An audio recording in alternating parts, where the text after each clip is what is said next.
All right, solving by taking the square roots. Now, square roots, remember, are basically something that does an exponent of 2.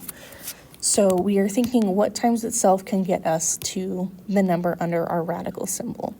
Remember when taking the square root that you get both the positive and the negative version.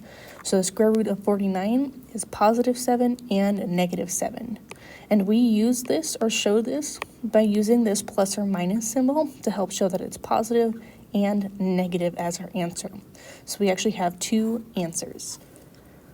When it comes to actually solving by taking the square roots, basically it's very similar to solving for x in general, just now we have a square root potential. So at least in this case, I'm trying to get my x squared on its own. So to do that, we need to add 64. That's going to get me to x squared equals 64. From here, now I'm trying to just get x on its own, but we've got the exponent. This is where the square root is going to undo that exponent. So I'm left with just x. And now I have x equals plus or minus 8. And 64 is a perfect square. If per se we were doing this and it wasn't a perfect square, say it was we were taking the square root of 2, I'm okay with you saying x equals plus or minus the square root of 2. As long as you have this to help us remind us, that is both positive and negative.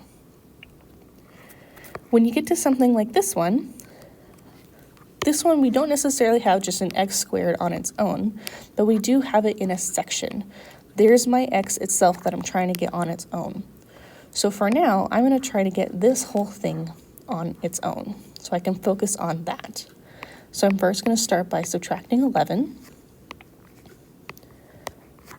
I am now left with x plus 5 squared equals 49.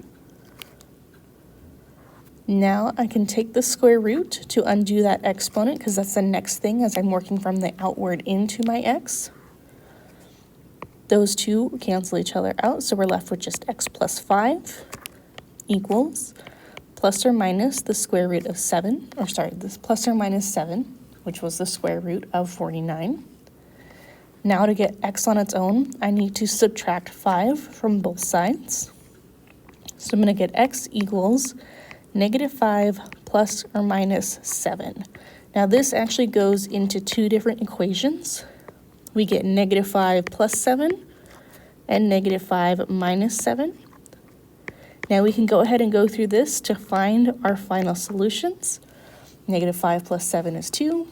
Negative 5 minus 7 is going to be negative 12. So we can then say that our final answer is x equals 2 and negative 12.